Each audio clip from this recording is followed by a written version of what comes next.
everyone. Welcome back to our platform AgriEdi. I am Tulsi, your mentor for the subject entomology and nematology. As in the last class, we have started individual type of nematodes, its biology and life cycle. Today's class will be on the second nematode, that is cyst nematode. Cyst nematode mainly comprises a group of different genera, which includes Heterodera, Globodera, Punctodera, Cactodera, Dolichodera, Neodolichodera, and Bitilodera, Orphanistrata, Bravicephalodera. Out of these genus, only two are most economically important in India. Those are Heterodera and Globodera. These forms an economically important cyst type of nematodes in India. Heterodera has been derived from the Greek word which means hetero is nothing but different, deras is nothing but body wall or skin. It refers to the different type of body wall, that is hard brown cyst wall when compared to soft body wall of other nematodes. Here this plays an important major difference between the other types of nematode. The name of the nematode has been given based on the body wall of the cyst nematode, which is formed by the matured female. Globodera, here it has been derived from the Latin word. You can note down the difference. Heterodera has been derived from the Greek word, whereas Globodera is derived from the Latin word. For easy remembrance, without having any confusion, you can note down that Globodera is having letter L. So it has been derived from the Latin word. Only for your remembrance, I am telling. Globodera, it has been derived from the Latin word. Globo is nothing but globular or rounded, and deras is nothing but body wall and skin. This comprises of a cyst nematode which will be globular in shape or rounded in shape as compared to Heterodera which will be lemon in shape. Coming to the history of cyst nematode, this was first reported by Skast in the year 1859 in Germany, where the monoculture of sugar beet was followed. Due to monoculture of sugar beet continuously, it was attacked by the nematode, which led to a disease known as beet tiredness. This reason was founded by Skast in the year 1859, and he told that this was due to the nematode attack. And in the year 1871, Smith named it as Heterodora skasti. And even the cyst nematode attacks other kinds of species, that is pea, potato, cereals, and most commonly these cyst nematodes are observed in Germany. In the year 1940, Franklin separated 5 other species of cyst nematode like Heterodora skasti, Heterodora giantingiana, Heterodora rostochinensis, Heterodora major, Heterodora punctata. The name of the cyst nematode or scientific name is given based on the species it is going to attack. Round cysts are transferred to the Globodera as they are comprises of round in shape. Specific nematodes which are present in cysts are cereal cyst nematode Heterodera aveni, soybean cyst nematode Heterodora glycines, pigeon pea cyst nematode Heterodora kajani. You can see Kajanas kajani is the scientific name of the pigeon pea. So as it is attacking pigeon pea, they have given the name as Heterodera kajani. Like this only the scientific name will be named. Clover cyst nematode Heterodora trifoli, Brassica cyst nematode Heterodora cruciferi. And diagnostic characters which are related to cyst nematode, mainly first genus, that is Heterodera. In case of Heterodora matured females, the females will look in lemon shape and having short neck, and terminal vulva will be present along with anus dorsally subterminal. There is one more unique character which is present in Heterodora or cyst nematode is presence of fenestration. What is fenestration? It is nothing but the openings or slits which are present on the cyst wall. These will help for the J2 or juveniles come out from the cyst body wall. This is the most typical character which is present in the cyst nematode, which makes for the distinguishing from the other types of nematode. As we have seen in the Melodogyne, that is root knot nematode, the presence of perineal pattern plays an important role for identification. Similarly, the presence of fenestration at the vulval region plays an important role for the identification in the cyst nematodes. And present one more is presence of cone top structure in the vulval region, that is dome shaped cone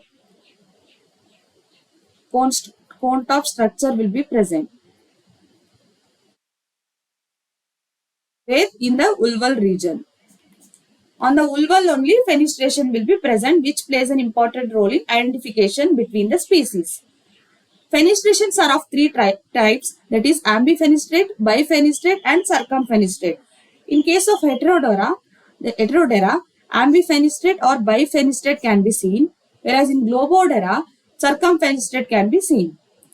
Let us know the difference between ambi, bi and circumfenestrate. Here are the figures which will show the differences between the bi, ambi and circumfenestrate.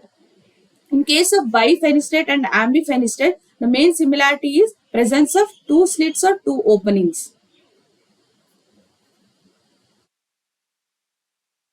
And the one difference between the bifenestrate and ambifenestrate is, here in case of bifenestrate, the two openings will not be symmetry in nature. It may varies from species to species. And in case of ambifenestrate, here the openings will be symmetry. This is the major difference between bifenestrate and ambifenestrate. And in case of circumfenestrate, as the word itself indicates, circum is nothing but circular opening will be present. One single circular opening or fenestrate will be present in case of Globodera. You can see in the figure, this is bifenestrate and this is the ambifenestrate. Eggs are retained in the body of the female. Some will be laid in the gelatinous matrix. How the word cyst has been given, or what is the meaning of the cyst? This is nothing but hard body wall of the female which comprises of eggs within its body. That is nothing but cyst. These are nothing but hard body wall of the females which comprises of eggs. Males are usually vermiform in shape, stylet and esophagus well developed, tail and twisted without bursa.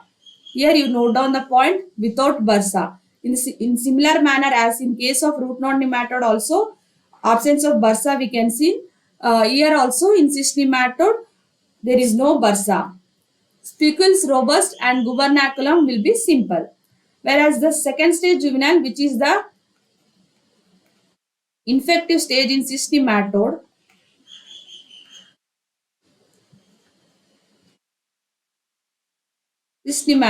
its body will be slender and cephalic sclerotization we can see. Esophageal glands overlap the intestine ventrally. This is also similar like root knot nematode. The most features are similar as seen in root knot nematode and cyst nematode. Like you can see here, the esophageal glands overlap the intestine ventrally. Even in case of root knot nematode, it is similar. And here also there is no bursa, and there also no bursa, and the presence of that is the nature of the nematode will be sedentary endoparasite, similar as in case of root knot nematode. The only difference between the root knot nematode and major difference between the root knot nematode and cyst nematode is formation of feeding cells. That is, in case of root knot nematode, there will be formation of giant cells, whereas in case of cyst nematode, for feeding cells will be syncytium. We will see in the upcoming slides what is meaning by syncytium and how it is formed. and tail with a prominent hyaline portion. Hyaline portion is nothing but transparent.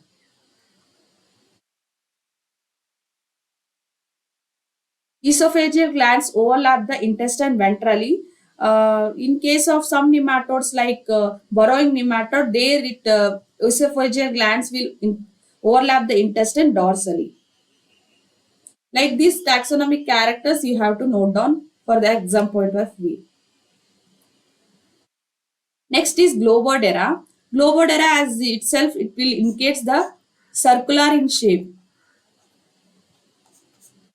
Here you can see matured female will be round in shape, but anterior end will be in cone-like structure or cone-like structure, whereas the terminal point doesn't form a cone as like in case of Heterodera. This is the major difference. In case of Heterodera, both end will be forming a cone-like structure. Whereas in Globodera, only at the anterior end you can see cone-like structure, whereas the terminal portion not forming a cone. Ulva will be terminal and here the fenestration is circumfenestrate. Round slit or opening will be present at the ulval end. Anus dorsally subterminal and no anal fenestration can be seen in the Globodera. Coming to male, males are usually vermiform in shape, stylet and esophagus well developed, tail end twisted without bursa as similar in case of Heterodera, spicules robust, gubernaculum simple. Second stage juvenile, body is slender, cephalic slatization, esophageal glands overlap the intestine ventrally, tail with a prominent hyaline portion. These two, male and second stage juvenile, are similar like the Heterodera. Coming to general biology and life cycle of the nematode, before explaining about the biology and life cycle of the nematode, systemic position of the this cyst nematode is it belongs to phylum Nematoda, class Esserentia, order Telenchida, suborder Aplolamina, superfamily Haplolemoidea. It is similar like as in case of root knot nematode. Here from family it differs. Family Heterodera, Heteroderidae. Subfamily Heteroderinae and genera Heterodera or Globodera. Now coming to general biology and life cycle, cyst nematodes are sedentary endoparasites in nature. It doesn't show any migratory movement. After entering inside the plant body, it starts settling at one side and starts feeding and formation of syncytium in case of cyst nematode. The hard brown cysts remain dormant in the soil during the off season. That means the cysts which are formed will be very hard in structure. That is, the body wall will be very hard, which can survive even under adverse environmental condition or during off season also. So only this becomes an important or a drawback for the management of this cyst nematode, as they are showing some of the characters like staggered hatching. Staggered hatching are nothing but some cyst will hatch within 2 days and some cyst will hatch after 15 days. It becomes difficult for the management aspect. Only when only this host plant is grown, then the cyst will be attracted. It is the hatching of the cyst nematode will takes place. As I explained in the biology and biology class, I think here, the hatching will take place in response to the stimuli which is created by the root exudates of the specific host. Only at particular host only hatching of the cyst nematode will take place. If the hosts are not present, the cyst will remain in the dormant condition itself in the soil for many years. But in case of root knot nematode, hatching will takes place without any stimulus. J2 will emerges from the cyst and get attracted or attached to the root system. Here the meristematic zone will become an infective stage or infective region for the cyst nematode in order to cause infection or in order to form a aspect for entry. They move inside the cortic tissue and penetrate their head near the vascular tissue and initiate the formation of feeding sites by enzymatic reactions. After entering into the meristematic zone, the J2 has entered now into meristematic zone, that is which is comprises of young active dividing cells. So it is more prone to infection for the nematode to cause. After entering into the meristematic zone, it slowly moves to the vascular tissue, which is present in the endodermal region. As I explained in the last class, that is root anatomy of the root mainly comprises of epidermis, after that cortex, next will be endodermis. Within endodermis, the vascular system, that is xylem and phloem, will be present. Now the nematode has been moved to the near the vascular tissue, and the other body will be lying in the cortex layer. Whenever it starts moving on, whenever it starts entering inside the plant's root system, it starts secreting some of the enzymes which will degrade the host cells. Slowly after feeding, J2 will grow drastically, and in width it increases. After again 3 molts, it attain adulthood. Like this, J2 will be molted to form J3, and one more molting will take place which transferred it from J3 to J4 stage, and finally adult stage will be formed. Here, as we have seen in the root knot nematode, the J3 and J4 will be retaining some of the critical structures of J2, which is known as spike-tailed stage. It is not absent in case of cyst nematode. This becomes a major difference between the cyst nematode and root knot nematode. J3 and J4 do not retain, unlike the root knot nematode, they shed their cuticle and possess the stylet. Whereas in root knot nematode, J3 and J4 stage doesn't comprise of any stylet, and some of the tail cuticle are present at the tail region, that is which is referred as spike-tailed stage in case of root knot nematode. Here that stage is absent. Portion of the female, after attaining into the adult stage, it ruptures the root epidermis and starts emerging from the roots.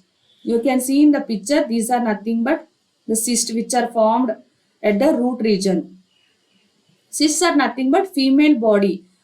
After oviposition, the female will die, and these brown body wall of the female will be formed into a structure known as cyst. What happens to the male? Those vermiform male is only required for the mating, will come out from the J4 stage, will come out from the root system and resides in the soil. After that, they will die. Reproduction is entirely sexual in nature, because here mating will take place between the female and male, but parthenogenesis will also be observed in few species. Females will retain the eggs in their body. Rarely, egg sacs also can be formed. After oviposition, females will die and the body wall becomes hard brown structures known as cyst, as I explained earlier. They detach from the root system, and then they will remain in the soil until the next crop is grown. This picture can give a clear idea about the what happens inside the root system and how the cysts are formed. Cysts are formed inside the root system. See, this is the cyst. The first step will be the formation of the cyst. Initially, cyst will be present in the soil system, and the cyst comprises of eggs. Within the egg itself, the first molting will take place, and J2 will be formed. J2, which are formed inside the cyst, will remain until the host plant is grown, and after getting the stimuli from the root exudates of the host plant, the J2 will be coming out from the cyst. See, here you can see the J2 has been now came from the cyst. These are the J2 juveniles. These are also called as pre-parasitic. After entering into the root system, it becomes parasitic. Now this is the root system. Here inside will be the vascular cylinder or vascular tissue, xylem and phloem will be present, where the actual nematode infection will takes place. Now the J2 has been entered inside the root system.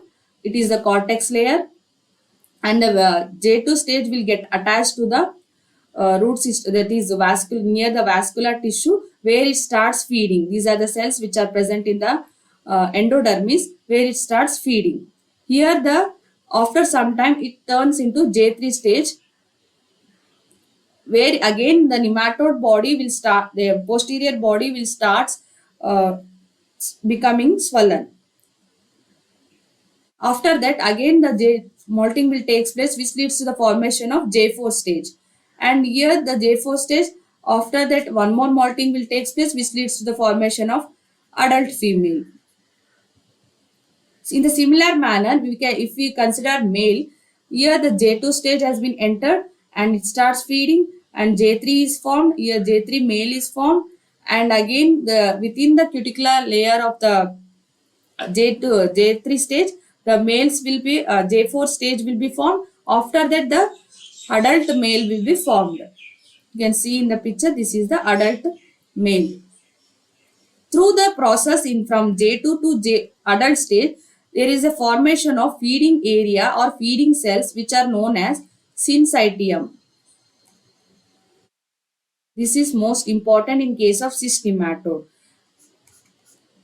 For formation of pathogenic relationship between the plant, that is the syncytium is most important structure which is formed inside the root system. What is syncytium?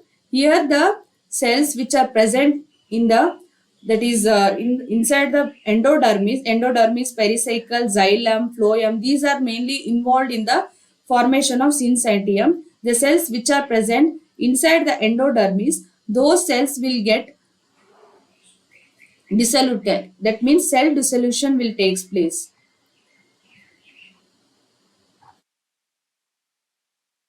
After that, the formation of adult male and adult female is formed. Mating will take place between the adult male and female. After mating, the male nematode get detached from the root system and will reside in the soil. After some time, it dies. The only function is for mating. Uh, that is for fertilization between the male and female. And here the males, that is female, which are after mating, the it starts ovipositing within the body, and after oviposition, the female will die and the body wall will turn into odd structures which is referred as cyst, which can be seen on the root surface. After some time, it will be detached from the root surface also. Coming to host parasitic relationship, that is pathogenesis, as I explained in the last figure, the same thing is given here. The J2 which enters into the root system through epidermis, then will move to the cortex tissues by piercing and rupturing the cell walls. It causes cellular necrosis, that means death of the cells. Then they enters the endodermis, where they can penetrate the procambial cells near the primary xylem cells. After entering inside the xylem cell, they start secreting the enzymes which forms the feeding site. That feeding site is nothing but syncytium. Syncytium is most important in case of cyst nematode, which is formed due to enzymes that involves mainly endodermal. What are the regions which are involved are endodermis, pericycle, xylem or phloem cells that surrounds near the nematode head. See, if it is the nematode head, around the nematode head, these layers will be present. This is endodermis, pericycle, xylem, phloem. These cells are involved in the formation of syncytium. Syncytium, here dissolution of the cell walls will take place, where the different cells protoplasm will coalesces to form a single multinucleate cell wall with having only a single thickened cell wall. This is nothing but syncytium. Now let us study some of the important cyst nematodes which are related to the species specifically. First is cereal cyst nematode. This was first discovered by Kuhn in the year 1874 at Germany, and initially it was named it as Iterodera aveni by Uhlenweber in the year 1924. In India, it was discovered by Vasudeva in 1958 from Rajasthan, where it caused molar disease in wheat and barley. In India, it is most distributed in Rajasthan and Punjab, where where wheat will be grown prominently, and even other northern states can also be seen this type of nematode. Main host will be wheat and barley. Oat will also sometimes act as a host, and even certain wheat species which are similar, like morphologically similar, will like wheat or barley will also act as a host for this cereal cyst nematode. In Rajasthan and Punjab, as I told, this mainly causes a disease known as molar disease in wheat and barley. This point is most important. The disease which is caused by cereal cyst nematode in wheat and barley is molar disease.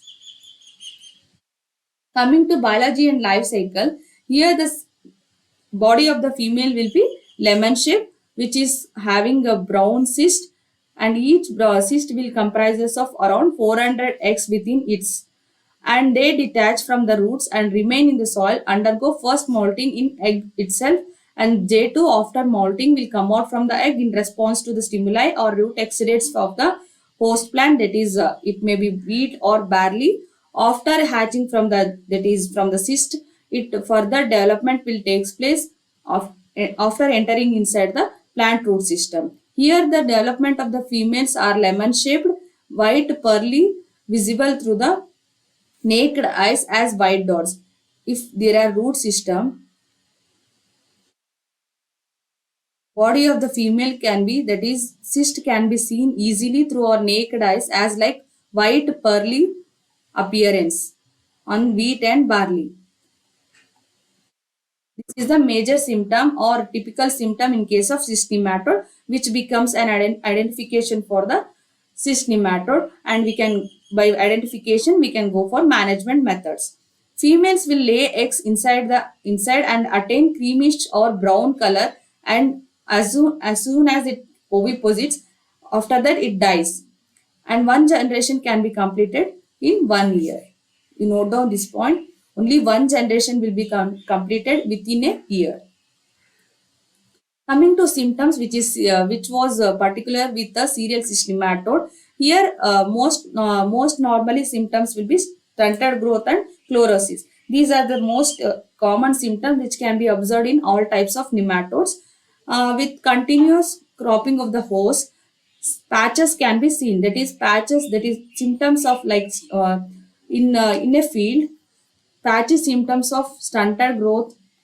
If it is a group of plant, these group of plants will be showing stunting or chlorosis symptoms. This is the most common symptoms which can be observed in specifically in nematodes.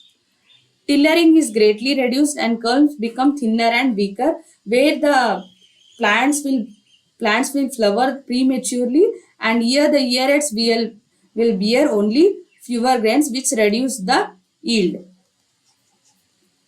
Sometimes if it is a severe infestation, then there is no formation of grains can be seen in these wheat and barley. Whereas if you see underground structure, like roots will become bushy in structure with slight swelling, as there is a formation of cyst in the root system. So swelling can be observed, which marks the site of nematode infection. Appearance of the white glistening females, which can be observed on the root system. And coming to pathotypes which are present in the Heterodora aveni, there are the 12 or a dozen pathotypes of Heterodora aveni which have been recognized on the basis of international host differentialis.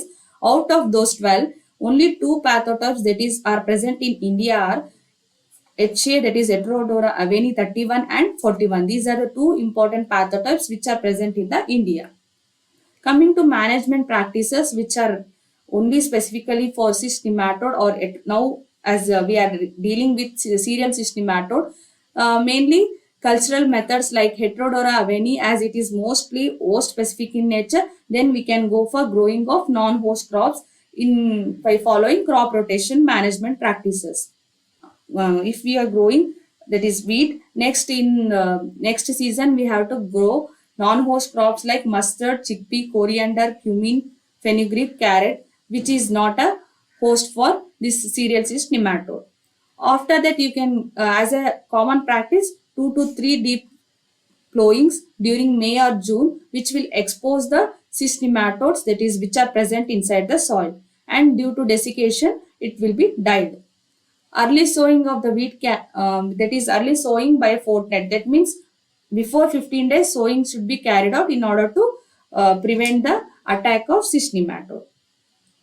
Coming to chemical methods, if the field has been showing high infestation of Heterodora aveni or cereal cyst nematode, you can go for application of carbofuran at the rate of 2 kg active ingredient per hectare, which gives 150 to 200% increase in the wheat yield. So, if the infestation is more prevalent, in such cases, you can go for nematicides like application of carbofuran. Remaining part I will be continue in the next class. Thank you.